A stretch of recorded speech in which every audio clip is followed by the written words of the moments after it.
खुलुमबाय गोजोन फुंबिलिनि बयनिसिमबो गाहाम हामलायनाय जासिहरनाय जाबाय। आसा खालामो नोंथांमोनहा गासै मोजाङै दं। बे समाव आं नोंथांमोननि सिगाङाव फुंबिलिनि मोननैसो खौरां लाना फैलायबाय।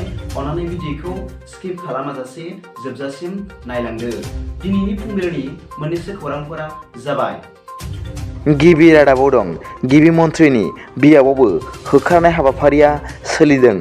मिथिनो मोननाय बादिब्ला गिबि मन्थ्रि मानाव गेदेर डक्टर हिमन्त बिश्व शर्मा बिथाङा बिथोन होनायाव आसाम सरकारनि थिखानानै दोननाय हाफोराव होखारस्रांनाय हाबाफारिया आथिखालाव गुबुन गुबुन जिल्लाफोराव सोलिबाय थानायखौ नुनो मोनगासिनो दं।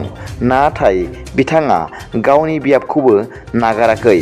गावनि बियाब आमिनगावनि नुमलि जलायावबो मैया जेसिबिजों गोबां न'-बांफोरखौ कामरुप जिल्ला खुंथाया सिफायनानै होखारनाय जादों होनना मिथिनो मोननाय जादों। नैथि रादाबाव दं। बिफायानो गावनि फिसाज्लाखौ आखाइ आथिं बुफायदों। मिथिनो मोननाय बादिब्ला बे जाथाया जादों आसामनि गुवाहाटीनि काहिलापारायाव।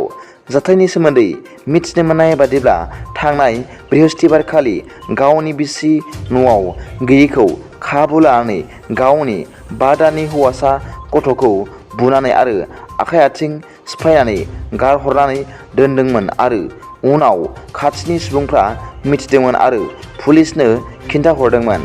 दा गथ'खौ GMCHनि ICUआव थिसननाय जाबाय होनना मिथिनो मोननाय जादों।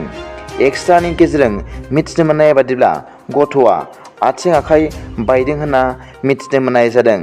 गावनि गथ'खौनो बेबादि अनाखाना इनाय हाबा मावग्रा गथ'नि बिफाखौ पुलिस हान्जाया मैया हमनो हाबाय होनना मिथिनो मोननाय जादों।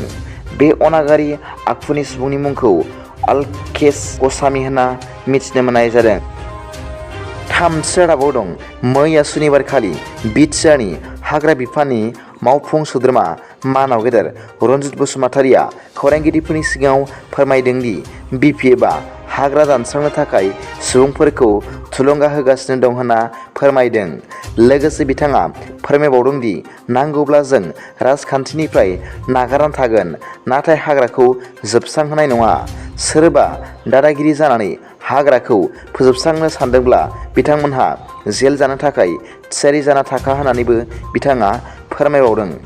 मख'नो गोनां बाथ्रा दि बिथाङा बे बाथ्राखौ मैया चिरां जिल्लानि लाइमुथि ओनसोलाव सानसेयैनो 6था बाला अन्थाइनि लामा बेखेवना होनाय हाबाफारिनि समाव खौरांगिरिफोरनि सिगाङाव फोरमायदों होनना मिथिनो मोननाय जादों। ब्रैथि रादाबाव दं। मैया सुनिबारखालि बाक्सानि मसलपुराव जानाय BPFनि सावराय जथुमाव आगुनि BTCनि डिपुटि चिफ मानाव गेदेर खाम्फा बरगयारी बिथाङा खौरांगिरिफोरनि सिगाङाव फोरमायदों दि दानि बिटिआर सरकारनि गोरोबथा बिलाइयाव मोनबो साख्रि होनो हानायनि बाथ्रा लिरनाय गैया। बिनिखायनो बिटिआर सरकारा 3 बोसोर जानोसैबाबो रावनोबो साख्रि होनो हायाखै होनना बिथाङा फोरमायदों। बिटिआर गोरोबथायाव सागान होग्रा सुबुंफोरनि फिसाज्ला एबा फिसाजोफ्राबो दाबोनो बिटिआरआव साख्रि मोननो हायाखै होनना बिथाङा फोरमायबावदों। लोगोसे बिथाङा फोरमायबावदों दि BTC ओनसोलनि रायजो राजाफोरनि फारसे जौगाखां हाबा आरो सोलोंथाइनि फारसे जौगाखां हाबा मावनो थाखायनो BPF राजखान्थि हान्जाखौ दानाय जादों होननानै बिथाङा फोरमायबावदों।